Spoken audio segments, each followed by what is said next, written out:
ఆరోగ్యం అంటే natural food. Nature మంత్ర ఇప్పుడే మీ ఇంటికి తెచ్చుకోండి. అండ్ మీ కెరీర్ విషయానికి వస్తే సార్, మీకు ఫస్ట్ బ్రేక్ అంటే చాలా పెద్ద బ్రేక్ అంటే ఫస్ట్ సరోజ అనుకోవచ్చా? లే సరోజ సరోజ వచ్చి వెంకట్ ప్రభు డైరెక్టర్ సినిమాకి. వెంకట్ ప్రభు వచ్చి నా ఫస్ట్ తమిళ సినిమాలో నాకు బ్రదర్గా నటించాడు. ఓకే. సో మనం రోజు అక్కడ మీకు తెలుసుగా షూటింగ్లో తెల్లారితో 9 o'clock నుంచి సాయంత్రం 6 గంటల దాకా అన్ని షాట్స్లో మనం ఉన్నాం. అవునవును. సో కూర్చొని మాట్లాడేటప్పుడు ఎంతో కథలు మాట్లాడుకున్నాం వాళ్ళు. మనం వచ్చి రేపు సినిమా చేయాలంటే ఇలా చేయాలి, అలా చేయాలి. నా ఎక్స్పీరియన్స్, అతని ఎక్స్పీరియన్స్, ఆయన వచ్చి ఒక లెజెండ్ ఫ్యామిలీ నుంచి వస్తాడు. సో ఆ స్టోరీస్ ఇది అది మాట్లాడి, బట్ సరోజ అప్పుడు మనకి మైండ్లో రాలే, అతనికి మైండ్లో రాలే. నాకు తెలిసి నాకు వచ్చిన ఒక బ్రేక్ ఏది అంటే తామరబర్ణి అనే ఒక సినిమా, విశాల్తో చేసిన సినిమా, మన హరి గారు డైరెక్ట్ చేసిన సినిమా. సింఘం అని చేశారుగా, ఆ డైరెక్టర్ చేసిన సినిమా. అది ఒక రికగ్నిషన్ ఇచ్చింది. బట్ సరోజ వచ్చి నన్ను నెక్స్ట్ స్టేజ్కి తీసుకెళ్ళింది సినిమాలో. అంటే సారీ టు ఇంటరప్ట్ యూ, మీరు ఏమనుకుంటున్నారంటే నేను దమ్ముతో తెలుగులోకి వచ్చాను లేకపోతే మిర్చితో ఇక్కడ స్టార్డమ్ వచ్చింది అనుకుంటున్నారు. ఒక 90s కిడ్స్ అని చెప్పి ఒక బ్యాచ్ ఉంటుంది సార్. మీరందరూ వాళ్ళకి ఎక్కడ పరిచయం తెలుసా? సరోజ సినిమాలో గీతా గారి సాంగ్ ఉంటుంది కదా, ఆ సాంగ్ 90s కిడ్స్ కి చాలా పర్సనల్. అవును అవును అవును తెలుసు సో మిమ్మల్ని అక్కడే చూసారు అందరూ. అవును అవును అవును అది నేను ఒప్పుకుంటా సార్. అండ్ దమ్ము విషయానికి వస్తే సార్, ఎవరు అప్రోచ్ అయ్యారు మిమ్మల్ని డైరెక్ట్గా? ఇందాక మీరు చెప్పినట్టు డైరెక్టర్ గారే అప్రోచ్ అయ్యారా? ఆ జర్నీ ఎలా జరిగింది దమ్ముది? వాళ్ళు వచ్చి నాకు తెలిసి నా తమిళ సినిమా ఎక్కడ చూస్తున్నారు. ఓకే. అక్కడి నుంచి నన్ను నా కాంటాక్ట్లో వచ్చారు. అప్పుడు ఎలా కాంటాక్ట్లో వచ్చారంటే, అప్పుడు నా డేట్స్ చూసుకునేవారు ఒక మేనేజరు. ఆయన పేరు వచ్చి చలపతి అని ఆయన పేరు. సారీ చలపతి, మీ పేరు మర్చిపోయాను నేను. అండ్ ఆయన అప్పుడు నా డేట్స్ చూసుకునేవారు. సో ఆయన అరేంజ్ చేసిన మీటింగ్ అది. ఓకే. సో అలా వచ్చింది దమ్ము. అండ్ దమ్ము సక్సెస్ తర్వాత సార్, అంటే సక్సెస్ మీన్స్ అంటే మీరు ఒక మెట్టు ఇక్కడ స్టెప్ అవడం సక్సెస్. సో దమ్ము సక్సెస్ తర్వాత పవన్ కళ్యాణ్ గారితో సినిమా.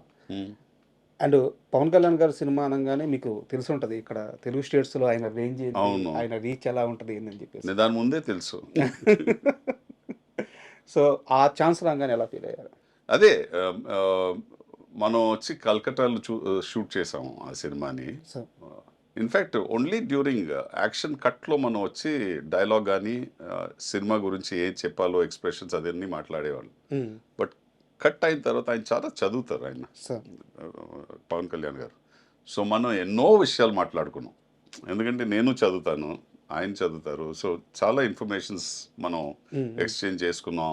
ఆయనకి చాలా ఇంట్రెస్ట్ అడ్వర్టైజింగ్లో నేనేం చేశాను, అడ్వర్టైజింగ్ ప్రాసెస్ ఎలా జరుగుతుంది, ఒక క్లయింట్తో మనం మాట్లాడిన తర్వాత క్రియేటివిటీని ఎలా డిసైడ్ చేస్తాం, ఎలా ప్రజెంట్ చేస్తాం, మార్కెట్ రీసెర్చ్ ఎలా అన్నీ ఆయన క్వశ్చన్స్ అడుగుతూ, అలాగే మన 15 దినాలు ఆయనతో నేను స్పెండ్ చేశాను. మనం ఎన్నో విషయాలు మాట్లాడాం, బుద్ధిజం గురించి మాట్లాడాం, స్పిరిచువాలిటీ గురించి మాట్లాడాం, ఎన్నో విషయాలు మాట్లాడాం. సో అప్పుడు నాకు తెలిసింది ఏంటంటే ఆయన వచ్చి ఒక స్ట్రాంగ్ స్పిరిచువల్ పర్సన్ ఆయన. నేను చెప్తున్నది నాకు అప్పుడు తెలిసింది. స్పిరిచువాలిటీ అంటే రిలీజియస్ కాదు. There is a difference between being religious and being spiritual. అది నాకు నచ్చింది, ఎందుకంటే నేను ఒక స్పిరిచువల్ జర్నీలో ఉంటాను. మీన్స్ మన అందరూ ఏదో వెతుకుతుంటాం కదా లైఫ్లో. ఆ వెతికేది వచ్చి రిలీజన్ కాదు, ఆ వెతికేది వచ్చి స్పిరిచువాలిటీ. మీరు ఎన్నో క్వశ్చన్స్ మీతోనే అడుగుతారు ఈ జర్నీస్. మనం ఇప్పుడు ఫర్ ఎగ్జాంపుల్ మీరు అడిగిన క్వశ్చన్ డివోర్స్, నేను అప్పుడు అడిగే క్వశ్చన్ ఏంటి, నాకెందుకు ఇది, నేనేం తప్పు చేశాను, మనకెందుకు అడుగుతాంగా. బట్ ఆ ప్రాసెస్ మీరు ఎలా ఆ ప్రాసెస్ని తీసుకొని ముందు వెళ్తారో అదే స్పిరిచువాలిటీ. సో నేను ఆయనతో ఎన్నో ఆ సబ్జెక్ట్ మీద ఎన్నో మాట్లాడుకున్నాం.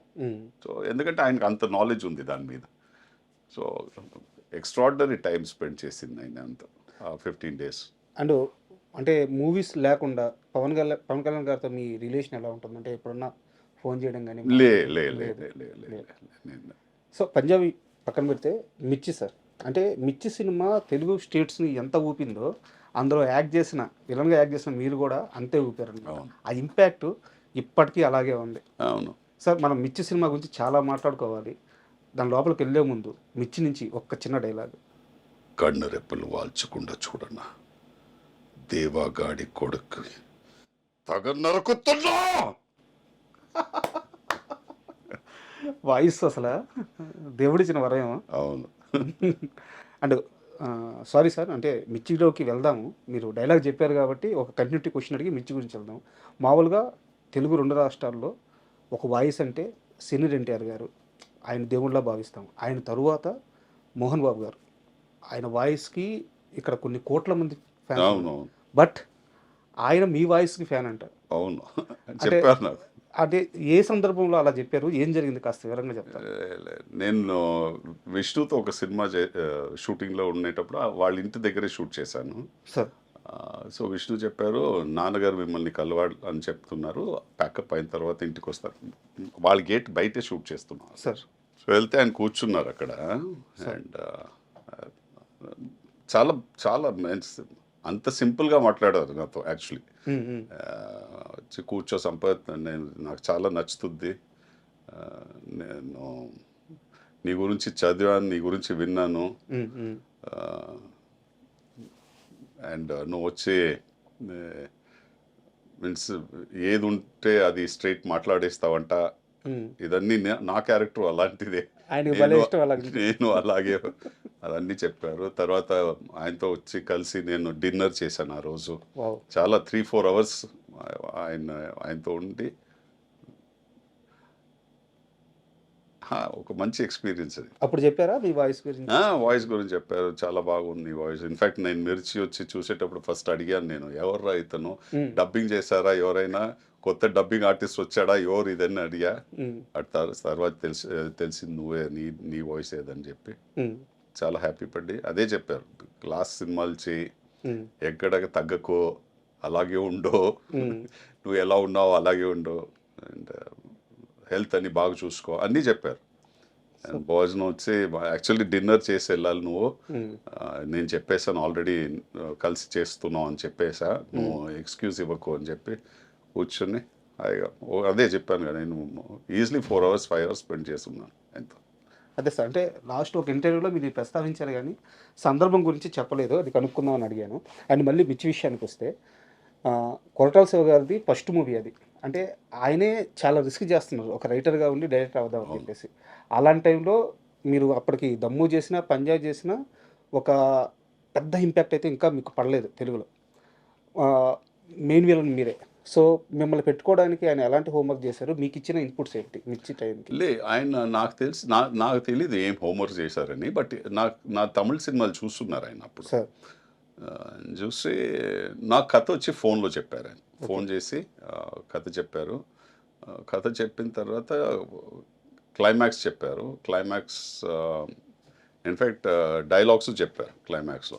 ఆ ఊళ్ళో ఒక మగాడు ఉంటే ఈ ఊళ్ళోనూ ఒక మగాడు ఉన్నాడు రా అని చెప్పి, తర్వాత కత్తి కింద వేస్తాడు, వచ్చి హగ్ చేసుకుంటాడు, అంటే అలా సినిమా ఫినిష్ అవుతుంది అని చెప్పి.